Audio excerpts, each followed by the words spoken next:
जहां भी जाओगे वहां तुम्हारा शरीर पूरी तरह से सक्रिय हो जाएगा। कोई भी भयानक से भयानक बीमारियां भी तुम्हें छू नहीं पाएंगी। केवल आयुर्वेद के इन उपायों को अपनी जिंदगी में अपनाना शुरू कर दो। वह उपाय कौन से है, वही हम आज एक रोचक कहानी के माध्यम से जानेंगे। तो चलिए शुरुआत करते हैं। हिमालय की तलहटी में रहने वाले एक आर्षि की प्रसिद्धि दूर दूर तक फैली हुई थी, क्योंकि वह लोगों के मन की शक्ति, विश्वास की शक्ति और उनकी प्राण शक्ति के दम पर बड़ी से बड़ी बीमारियों को ठीक कर दिया करता था। उन्होंने आज तक किसी भी अवसर ही यह दवा का प्रयोग नहीं किया था। वो सिर्फ लोगों की सोच, उनके दिनचर्या और कुछ आदतों में बदलाव लाकर ही उनकी बीमारियों को जड़ से खत्म कर दिया करते थे। एक सुबह उन आर्षि के पास एक बीमार व्यक्ति आया और बोला, मुनिवर, मैंने बहुत सी चिकित्सकों के चक्कर काटे, उनकी बताई दवाओं का सेवन किया, लेकिन मुझे कोई खास आराम नहीं मिला। अब तो मैं उन चिकित्सकों और उनके दवाओं से परेशान हो चुका हूं। लेकिन मेरे एक मित्र ने मुझे बताया कि आप बिना किसी दवा की इच्छा के सिर्फ मन की शक्ति के बल पर लोगों के बीमारियों को ठीक कर देते हैं। तो क्या ऐसा सच में संभव है? क्या मैं भी आपके तरीके से ठीक हो सकता हूं? व्यक्ति की यह बात सुन आर्षि मुस्कुराए और बोले, दुनिया का सबसे बड़ा चिकित्सक हमारा दिमाग है। इस शरीर में मौजूद प्राण शक्ति बड़ी से बड़ी बीमारियों को जड़ से खत्म करने की क्षमता रखता है। बस जरूरत है तो इस शक्ति को पहचानने की, उसे उचित समय देने की और कुछ नियमों का पालन करने की। बीमार व्यक्ति ने कहा, मुनिवर, आप जो भी नियम बताएंगे मैं जरूर उनका पालन करूंगा। बस आप मुझे उन नियमों के बारे में बताइए। गुरु ने कहा, इंसान का दिमाग सृष्टि की सबसे अनोखी, जबरदस्त और अद्भुत रचना है। दिमाग का स्वैच्छिक सांसद तंत्र इंसान की उम्मीद, विश्वास और आस्था के दम पर बड़े से बड़े रोगों को जड़ से खत्म करने की क्षमता रखता है। इंसानी दिमाग अपने आप में दबाव का एक ऐसा चमत्कारी खजाना है, जहां इंसान के आस्था और विश्वास के बल पर ऐसे रसायन पैदा होते हैं जिसका असर दुनिया की किसी भी दवा से सैकड़ों हजारों गुना ज्यादा होता है। हम सभी में खुद को अनेकों रोगों से मुक्त करने का एक ऐसा जन्मजात चमत्कारिक तंत्र मौजूद है, जिसे कोई भी इंसान अपने विचारों और भावनाओं में बदलाव लाकर सक्रिय कर सकता है। जब हम अपने दिमाग को पूर्णतः विश्वास दिला देते हैं कि यह बीमारी ठीक हो सकती है, तो हमारे दिमाग से ऐसे रसायन निकलने शुरू हो जाते हैं कि शरीर के रोग बिना किसी दवाबर्शी के हिसाब के ठीक हो जाते हैं। मन की शक्ति के माध्यम से शरीर की प्राण शक्ति का उपयोग करके अपनी किसी भी बीमारी को ठीक करने के लिए तुम्हें इन 12 नियमों का पालन करना पड़ेगा। पहला, अटूट विश्वास कि तुम ठीक हो सकते हो। हम सबके शरीर में खुद की एक बुद्धिमत्ता होती है और यह बुद्धिमत्ता ही जीवन को चलाती है। यह बुद्धिमत्ता एक दिव्य शक्ति की तरह काम करती है, जिसके लिए हर बीमारी का इलाज संभव है। बस तुम्हें अपने भीतर की उस बुद्धिमत्ता के साथ जुड़ना है और उसे यकीन दिलाना है कि तुम एकदम स्वस्थ हो। यह बुद्धिमत्ता ही हमें जिंदगी देती है और हम हर वक्त इसके साथ जुड़े रहते हैं। जैसे ही हम इस बुद्धिमत्ता से अलग होते हैं, चाहे हम 1 मिनट के लिए ही अलग क्यों ना हो, हम बीमार पड़ जाते हैं। हमारे शरीर का संतुलन बिगड़ जाता है और हमें तरह तरह की बीमारियां घेरने लगती हैं। बुद्धिमत्ता यानी हमारे भीतर की वह चेतना जिसे हम अवचेतन मन भी कहते हैं। दिमाग की सारी शक्ति हमारी अवचेतन मन के पास है। यह वह जगह है जहां सारे प्रश्नों का उत्तर है। मन की सारी शक्ति और सारी समझ है। अगर तुमने अवचेतन मन की शक्ति का उपयोग करना सीख लिया, इसे अपने अनुसार चलाना सीख लिया, तो न केवल तुम अपनी बीमारी को ठीक कर सकते हो, बल्कि एक अच्छी सेहत का भी लाभ ले सकते हो और अपने जीवन को पूर्णता के साथ जी सकते हो। जिन लोगों ने अवचेतन मन की शक्ति, विश्वास और आस्था के बल पर अपनी बीमारियों को ठीक किया है, उन्हें किसी बड़ी शक्ति पर पूरी तरह से यकीन था। उन्हें विश्वास था कि जो शक्ति मुझे बीमार कर रही है, उससे भी बड़ी शक्ति का हाथ मेरे सर पर है। वो मेरे से जुड़ी हुई है और मेरे अंदर भी वही शक्ति, वही धारा, वही आज्ञा रही है जो कि मुझे ठीक कर रही है। जब भी हम अटूट विश्वास रखते हैं, किसी बड़ी शक्ति पर सकारात्मक नजरिया रखते हैं उसके प्रति, तो उससे हमारे दिमाग का दवाखाना सक्रिय हो जाता है। बीमारी को ठीक करने के लिए जिस रसायन की जरूरत होती है, हमारे अवचेतन मन के पास शक्ति है। उस रसायन को बनाने की और यह रसायन ऐसे बनते हैं जो कि हमारे प्रतिरक्षा तंत्र को मजबूत करते हैं, हमारी रोगों से लड़ने की क्षमता को मजबूत करते हैं, जीवन शक्ति को प्रौढ़ बनाते हैं। तो अगर तुम्हें भी बीमारी से ठीक होना है तो सबसे पहले अटूट विश्वास रखना होगा कि तुम ठीक हो सकते हो। यह विश्वास करना होगा कि जो शक्ति तुम्हें बीमार कर सकती है, कमजोर कर सकती है, उससे भी बड़ी शक्ति तुम्हारे अंदर है, जिसकी मदद से तुम जो चाहो वह कर सकते हो। जब बीमार करने वाली शक्ति है, उससे बड़ी शक्ति ठीक करने वाली है। दूसरा, मन को शांत रखना शुरू करो। 99% बीमारियां या तो गुस्से से पैदा होती हैं या फिर डर से, और गुस्सा भी डर से ही पैदा होता है। तुम्हें समझना होगा कि हमारी ज्यादातर समस्याओं का मूल कारण तनाव और नकारात्मकता से भरी भावना ही है। निरंतर तनाव शरीर में असंतुलन पैदा करता है और शरीर का असंतुलन कई बीमारियों को जन्म देता है। लोग हर दिन खुद को डराते रहते हैं। उदाहरण के लिए, किसी को घर वापस आने में देरी हो गई तो हमने सोचना शुरू कर दिया कि कहीं उसे कुछ हो तो नहीं गया, कहीं उसके साथ कोई दुर्घटना तो नहीं हो गई। जब भी लोग खाली बैठते हैं तो वह यह देखते हैं कि उनके जीवन में क्या बुरा है। वह हर समय किसी ना किसी बात का तनाव लेते रहते हैं, जैसे मेरी शादी कब होगी, पता नहीं मेरी नौकरी कब लगेगी, पता नहीं मेरा घर कब बनेगा, पता नहीं यह, पता नहीं वह। लोग यह सब सोचकर डरते रहते हैं और उस पर विश्वास करते रहते हैं। लेकिन समस्या यह है कि हमारा अवचेतन मन कल्पना और हकीकत में फर्क नहीं कर पाता।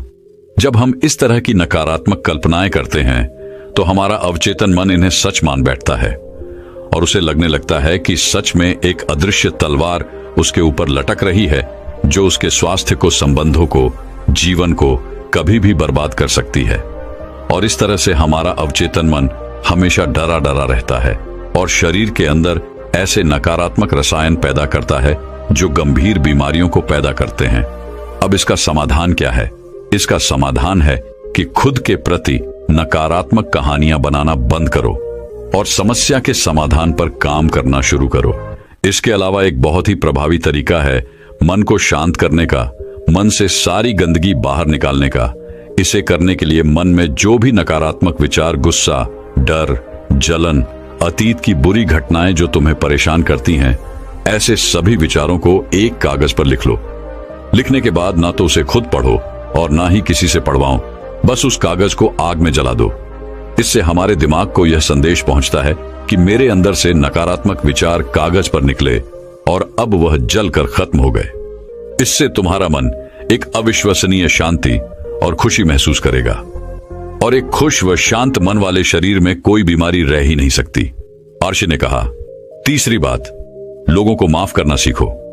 अगर तुम्हें ठीक होना है तो सबसे पहले यह ढूंढो कि तुम्हें किस किस को माफ करना है।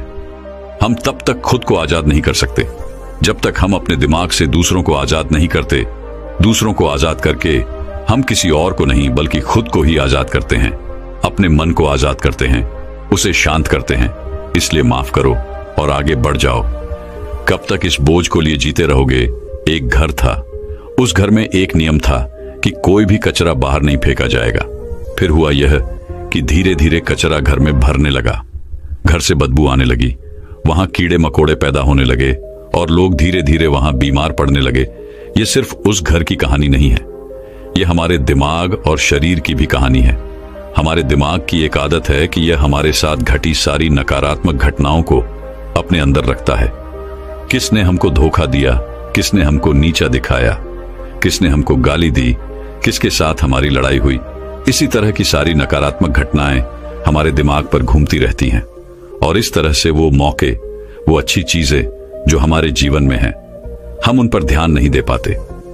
इस नकारात्मकता के कारण हम हमेशा गुस्से में, जलन में, तनाव में, घुटन में जीते रहते हैं और 90 से 95% लोग इसी में जीवन को जीते हैं।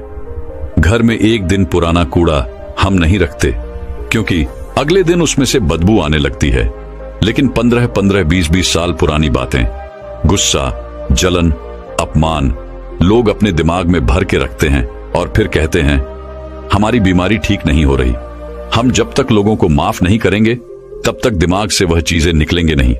और तुम्हें लग रहा है कि वो सिर्फ एक विचार है, लेकिन वो सड़ा हुआ कचरा है जो कि अभी दिमाग से निकला नहीं और अंदर ही अंदर गंध पैदा कर रहा है। जब हम नकारात्मक सोच के साथ जीवन को जीते हैं तो हम अपने शरीर के उन रसायनों को खत्म करने लगते हैं जो हमें स्वस्थ रखते हैं, जवान रखते हैं, और हम उन रसायनों को सक्रिय कर देते हैं जो हमें बीमार करेंगे, प्रतिरक्षा तंत्र को कमजोर करेंगे और हमें परेशान रखेंगे। और इस तरह से हम खुद ही अपने अंदर बीमारियों को पैदा करना शुरू कर देते हैं। इसका समाधान क्या है? इसका समाधान है लोगों को माफ कर दो। जिसने भी अतीत में तुम्हारे साथ गलत किया है उसे दिल से माफ कर दो और तुम उसी समय से ठीक होना शुरू कर दोगे। चौथा नियम, वर्तमान में जीना शुरू करो। अगर तुम खुद को ठीक करना चाहते हो तो वर्तमान में रहना सीख लो, क्योंकि जब हम भविष्य में रहते हैं तो चिंता और तनाव से भर जाते हैं। जब अतीत में जीते हैं तो पश्चाताप से भर जाते हैं। जीवन की जो सुंदरता है वो वर्तमान के पलों को जीने में है। जितने भी लोग अपने दिमाग और शरीर में कुछ गलत चीजें लेकर बैठे हुए हैं वो वर्तमान में है ही नहीं, जी रहे हैं उस अतीत में जो 5 साल, 10 साल, 20 साल पुराना है। वह जो सड़ गया है, गंध पैदा कर रहा है दिमाग में, वह उसके बदबू में आज भी खुद को लपेटे हुए हैं। अगर कोई बीमार है तो वह वर्तमान में खुद से बोले और महसूस करे कि मैं स्वस्थ हूं, मैं खुश हूं, क्योंकि जब तुम यह सोचोगे कि अभी इस क्षण में मैं स्वस्थ हूं, इमारतों में अतीत में था, तो तुम्हारा दिमाग ऐसे रसायन पैदा करना शुरू कर देगा जो तुम्हारे शरीर को ठीक करने की रफ्तार को कई गुना तेज कर दे। लेकिन वर्तमान में आना कैसे है? वर्तमान में आना है अपने साथी बनकर, शरीर के प्रति जागरूकता लाकर, आसपास क्या चीज पड़ी है, क्या घटित हो रहा है, उन सब पर ध्यान देकर। जब हम अपने आसपास के प्रति जागरूक होते हैं तो हमारे शरीर से तनाव कम होता है और हमारे सोचने की, समझने की शक्ति बढ़ती है। ऐसा करने से हमें अपने बारे में बहुत सी नई चीजें सीखने को मिलती हैं। धीरे धीरे हमारे दिमाग को समझ आने लगता है कि हमें किन कारणों से तनाव पैदा होता है, और जब हमारा दिमाग ये समझ जाता है तो इससे हमारे अंदर बड़ा बदलाव आता है। हम नकारात्मक सोचना बंद कर देते हैं और हमें हर काम में सफलता मिलने लगती है, क्योंकि हमारे दिमाग को कल्पना और सच्चाई के बीच फर्क समझ नहीं आता। इसीलिए अगर तुम एक स्वस्थ व्यक्ति की कल्पना करोगे तो तुम्हारा दिमाग तुम्हें स्वस्थ करना शुरू कर देगा। 5वां नियम, खुद से प्रेम करना सीखो।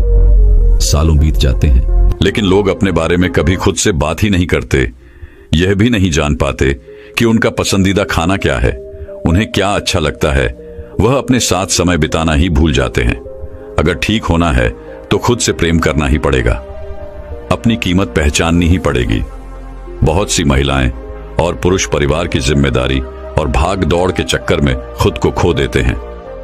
तुमने जिस दिन खुद को पा लिया उस दिन से सारी गलत चीजें तुम्हारे दिमाग और शरीर को छोड़कर भागने लगेंगी।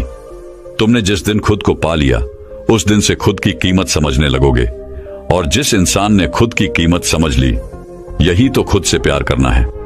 6वां नियम, सकारात्मक कल्पनाएं करो। हर दिन अपने दिन की शुरुआत इस सवाल से करो कि आज के दिन मैं खुद को पहले से बेहतर कैसे बना सकता हूं।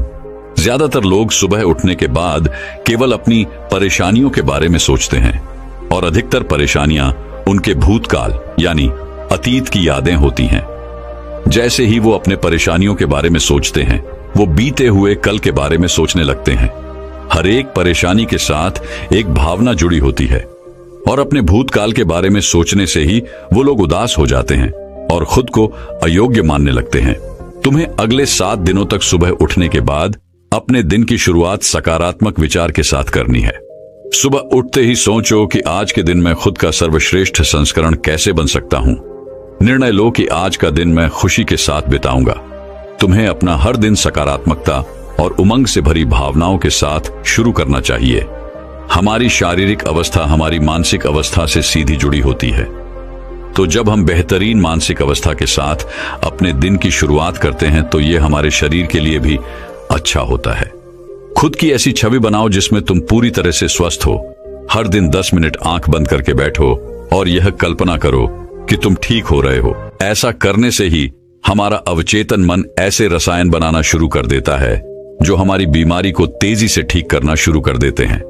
अगर हमारे दिमाग ने कुछ गलत सोचकर बीमारी पैदा की है तो कुछ अच्छा सोचकर उसे ठीक भी तो कर सकता है। 7वां नियम, अपने जीवन का मकसद खोजो। कुछ लोग तो सिर्फ इसीलिए बीमार रहते हैं क्योंकि उन्हें अपना जीवन व्यर्थ लगता है। उनके जीवन का कोई मकसद ही नहीं होता। वो समय से पहले खुद को बूढ़ा महसूस करने लगते हैं। जीवन में किसी भी लक्ष्य या उद्देश्य का होना लंबे व अच्छे स्वास्थ्य के लिए बेहद जरूरी है। यानी कि हर दिन बिस्तर से उठने का तुम्हारे पास कोई कारण होना चाहिए। जब हमें लगने लगता है कि हमारे जीवन का कोई महत्व है, हम किसी मकसद से जुड़े हुए हैं, तो हम ज्यादा खुश रहने लगते हैं, ज्यादा ऊर्जावान और तरोताजा महसूस करने लगते हैं। और जब हम अंदर से खुश रहने लगते हैं तो हमारा शरीर खुद अपनी बीमारी को खाना शुरू कर देता है। 8वां नियम, पेट से भरकर गहरी सांस लेने का अभ्यास करो। हर दिन कुछ मिनट के लिए पेट को सीधा करके बैठ जाओ और पेट से भरकर गहरी सांस लेने का अभ्यास करो। जब हम गहरी और लंबी सांस लेते हैं तो हमारे शरीर का प्रतिरक्षा तंत्र मजबूत होता है और तेजी से काम करता है, जिससे शरीर की बीमारियां तेजी से गायब होना शुरू हो जाती हैं। साथ ही गहरी सांस लेने से पूरा दिन हमारा मनपसंद रहता है और हम खुश रहते हैं। 9वां नियम, शरीर को अंदर से साफ करो। भोजन को पूरी तरह से पचने में लगभग 6 से 18 घंटे के बीच का समय लगता है और मांसाहार को पचने में तो कई बार 24 घंटे भी कम पड़ जाते हैं। लेकिन लोग हर कुछ घंटे में भोजन ग्रहण करते रहते हैं, जिससे पुराना भोजन ठीक से पच नहीं पाता और नया आ जाता है। इससे भोजन पचने की बजाय सड़ने लगता है और हमारी आंतों के दीवार में चिपक जाता है। फिर यही सड़ा भोजन रक्त के माध्यम से हमारे पूरे शरीर में फैल जाता है और तरह तरह की बीमारियां पैदा करता है। इससे बचने के लिए व्यक्ति को हर दिन 16 घंटे का उपवास, यह हफ्ते में एक बार 24 घंटे का व्रत करना चाहिए, जिससे शरीर में मौजूद प्राण शक्ति भोजन को पचाने के काम से मुक्त होकर शरीर की सफाई कर सके। क्योंकि जिसका शरीर अंदर से साफ है उसे कोई बीमारी हो ही नहीं सकती। 10वां नियम, ब्रह्मांडीय शक्ति का आभार व्यक्त करो। तुम्हारे पास जो कुछ भी है, अच्छा स्वास्थ्य, अच्छे संबंध, धन दौलत, इसके लिए इस ब्रह्मांड का आभार व्यक्त करो। ब्रह्मांड और लोगों के प्रति आभारी रहने से हम अंदर से परिपूर्ण महसूस करते हैं, कुछ और संतुष्ट रहते हैं। आभार व्यक्त करना हमें अंदर से बदल कर रख देता है। यह इंसान के शरीर और मन के लिए दवा की तरह काम करता है। एक आशावादी और आभारी व्यक्ति के बीमार होने की संभावना दूसरों की तुलना में बहुत कम होती है, और अगर वो किसी कारणवश बीमार हो भी जाता है तो उसके ठीक होने की रफ्तार बहुत तेज होती है। इसीलिए शरीर की प्राण शक्ति पर अटूट विश्वास रखो, आशावादी बनो, खुश रहो, सकारात्मक सोचो और ब्रह्मांड का आभार व्यक्त करते रहो। यही है किसी भी बीमारी को जड़ से खत्म करने के अचूक तरीके। इसके बाद आर्शी मौन हो गए और वह व्यक्ति उनका धन्यवाद कर वहां से चला गया। दोस्तों, 90% रोग केवल पेट में जमी गंदगी की वजह से होते हैं। पेट में कब्ज नहीं रहना चाहिए, नहीं तो हमेशा रोगों से घिरे रहोगे। 160 रोग केवल मांसाहार का सेवन करने से होते हैं। 103 रोग खाने के बाद पानी पीने से होते हैं, इसलिए भोजन के 1 घंटे पश्चात ही पानी पीना चाहिए। 80 रोग चाय पीने की वजह से होते हैं।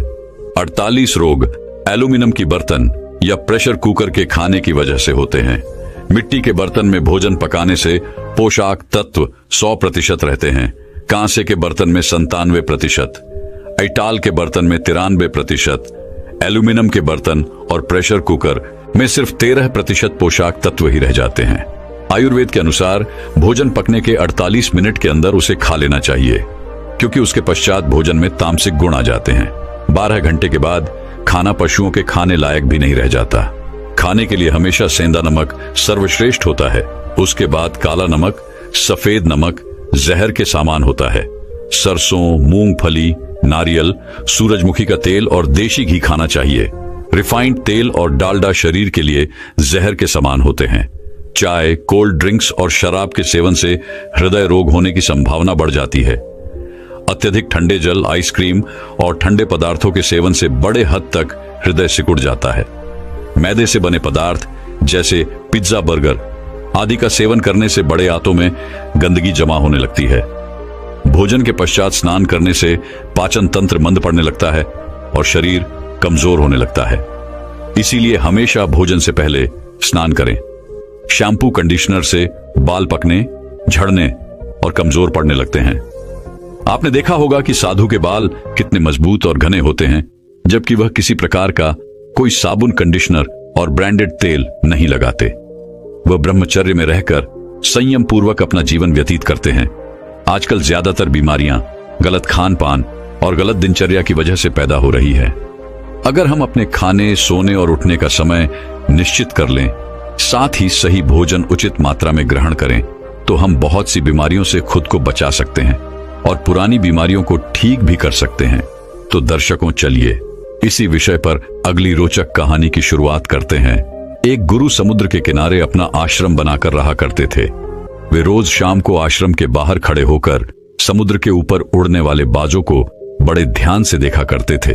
एक शाम को वो रोज की तरह समुद्र के किनारे खड़े होकर एक उड़ते हुए बाज को निहार रहे थे कि तभी उनके आश्रम के कुछ शिष्य उनके पास आकर खड़े हो गए और वह सभी भी उस उड़ते हुए बाज को निहारने लगे। थोड़ी देर तक उस बाज को देखने के बाद उनमें से एक शिष्य ने गुरु से पूछा, गुरुदेव, आप रोज शाम को इन उड़ते हुए बाज को क्यों देखते हैं? शिष्य का यह प्रश्न सुनकर गुरु कुछ देर तक तो मौन रहे, फिर अचानक बोल पड़े, जिंदगी में अगर कुछ बनना हो तो एक बाज बनना, कभी तोता मत बनना, क्योंकि तोता बोलता तो बहुत है लेकिन कभी ऊंचा उड़ नहीं पाता। लेकिन एक बाज जो कि हर समय शांत रहता है पर आकाश को भी चिढ़ने का सामर्थ्य उसके अंदर होता है। गुरु ने आगे कहा, आज मैं तुम्हें बाज के जीवन से 8 ऐसी बातें बताऊंगा जो कि हर इंसान को बाज से सीखनी चाहिए। जीवन की बहुत बड़ी सीख छुपी है इन 8 बातों में। पहली सीख, एकाग्रता। जब भी बाज को शिकार करना होता है तो वह एक बार अपने शिकार को निश्चित कर लेता है, फिर वो किसी दूसरे शिकार पर ध्यान नहीं देता। शिकार का आकार उससे छोटा हो या फिर उससे कई गुना बढ़ा, एक बार शिकार को चुन लेने के बाद वो उसकी हर हरकत, हर गतिविधि पर पैनी नजर रखता है। यदि मछली का शिकार करना होता है तो वो समुद्र की हर मछली को अपना शिकार नहीं बनाता, बल्कि उसमें तैर रही किसी एक मछली को ही अपना शिकार बनाता है। फिर वो उसकी हर एक गतिविधि पर नजर बनाए रखता है कि वो कब सतह पर आती है और कितनी देर तक वहां रहती है, कि कितनी देर बाद वो पानी से ऊपर छलांग लगाती है। वो हर एक चीज जो शिकार करने के उसके काम को आसान कर सके, वो उसका बड़ी ही सावधानी से निरीक्षण करता रहता है। तो इससे हमें सीखना चाहिए कि 10 अलग अलग लक्ष्यों में अपनी ऊर्जा बर्बाद करने की बजाय हमें किसी एक लक्ष्य में पूरी एकाग्रता के साथ ध्यान देना चाहिए और जितना हो सके उस लक्ष्य के बारे में सीखें, जानें, वह पढ़े और साथ ही इस चीज का भी अवलोकन करें कि उस लक्ष्य को पाने में क्या क्या चुनौतियां आने वाली हैं और हमें कैसे उन चुनौतियों को आसान बनाना है। ये सब बातें हमें जान लेनी चाहिए।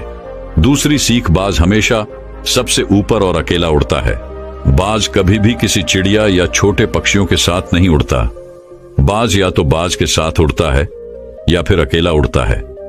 इससे हमें सीख मिलती है कि छोटी सोच वाले लोगों से दूर रहो, या तो बड़ी सोच वाले लोगों के साथ रहो या फिर अकेले रहो, क्योंकि जैसे लोगों के साथ हम रहते हैं अंततः हम भी वैसे ही बन जाते हैं। इसीलिए हमेशा अच्छे लोगों का साथ चुनो, नहीं तो फिर अकेले रहो, क्योंकि यही वो समय होता है जब हम खुद को अच्छे से जान पाते हैं। तीसरी सीख, अपनी सीमाओं से ऊपर उठो। जब जब मौसम खराब होता है, जब जब बारिश, आंधी या तूफान आता है, हर एक पक्षी अपने घोंसले की तरफ भागता है, खुद को छुपाने की जगह ढूंढता है, लेकिन बाज ऐसा कुछ भी नहीं करता। वो खुद की सीमाओं को तोड़कर बादलों से भी ऊपर उड़ने का प्रयास करता है। हवाएं उसे थपेड़ा मारती है, पंख उसके भारी हो जाते हैं, पानी और धूल की वजह से उसे कुछ दिखाई नहीं देता, लेकिन वो फिर भी आसमान की तरफ उड़ता रहता है और अंततः बादलों से भी ऊपर निकल जाता है और वहां तब तक उड़ता रहता है जब तक मौसम ठीक नहीं हो जाता।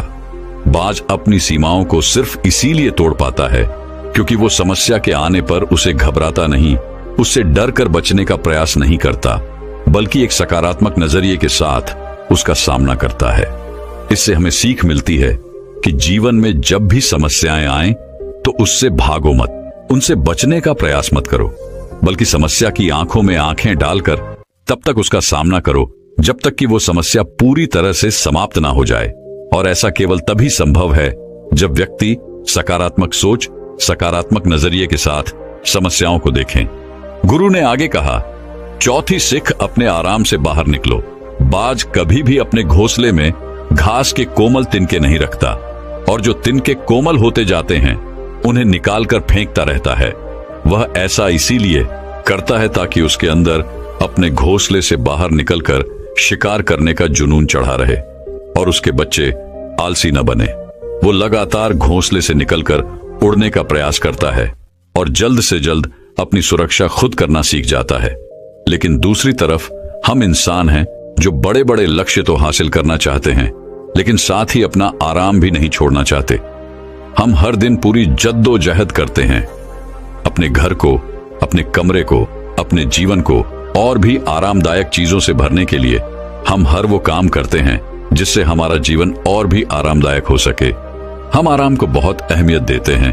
तो बाज के जीवन की इस घटना से हमें सीख मिलती है कि अपने आराम को छोड़ो, क्योंकि जहां आराम है वहां विकास नहीं है। अपने आप को हर दिन थोड़े मुश्किल समय से गुजरने दो, क्योंकि यही चीज हमें मजबूर और जीवन में आगे बढ़ाती है।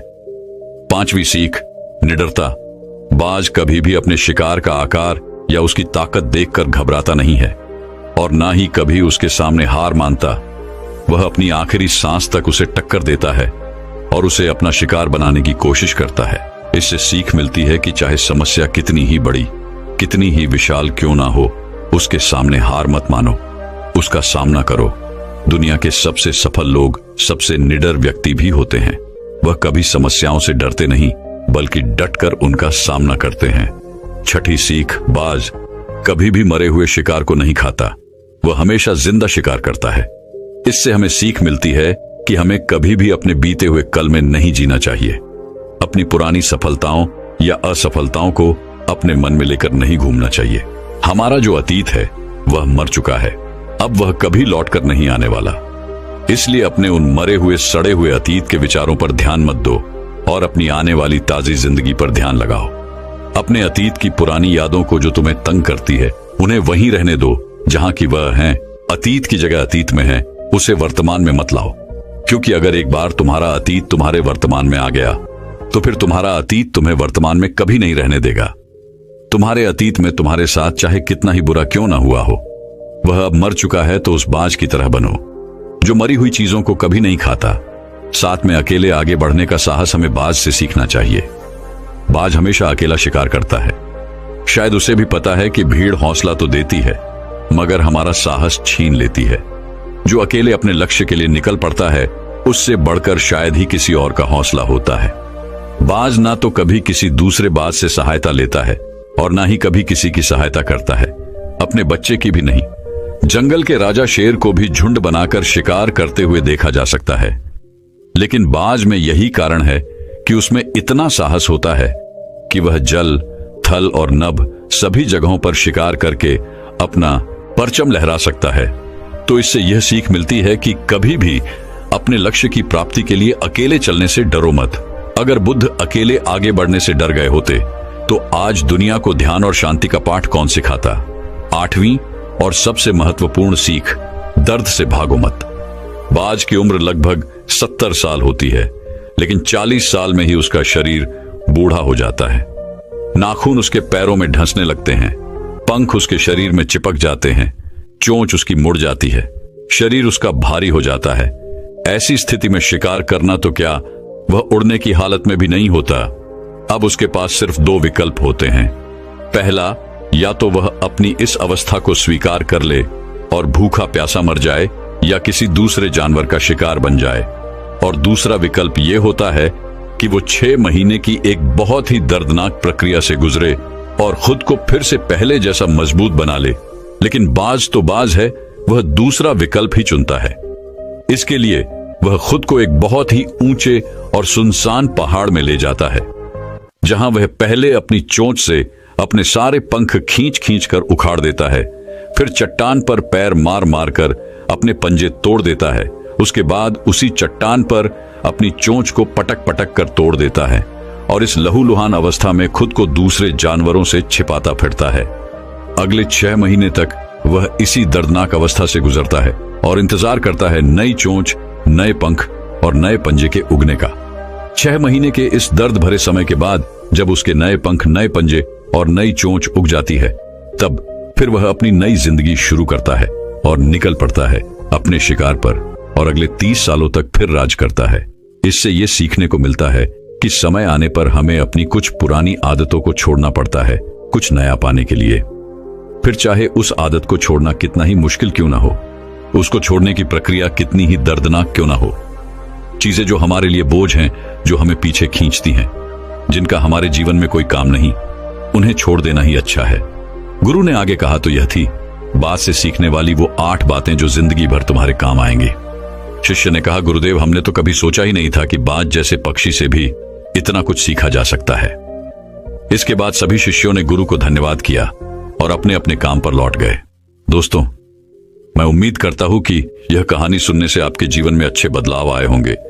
आपको इस वीडियो से क्या सीखने मिला, ये कमेंट करके जरूर बताएं और अपने परिवार, दोस्तों या आपके करीबी इंसान के साथ ये कहानी शेयर करके उन्हें भी इस ज्ञान से परिचित करवाएं।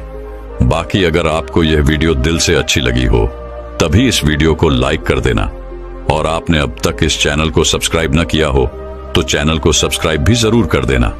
आपका हर दिन शुभ हो और खुशियों से आपका जीवन भरा रहे। धन्यवाद। नमो बुद्धाय।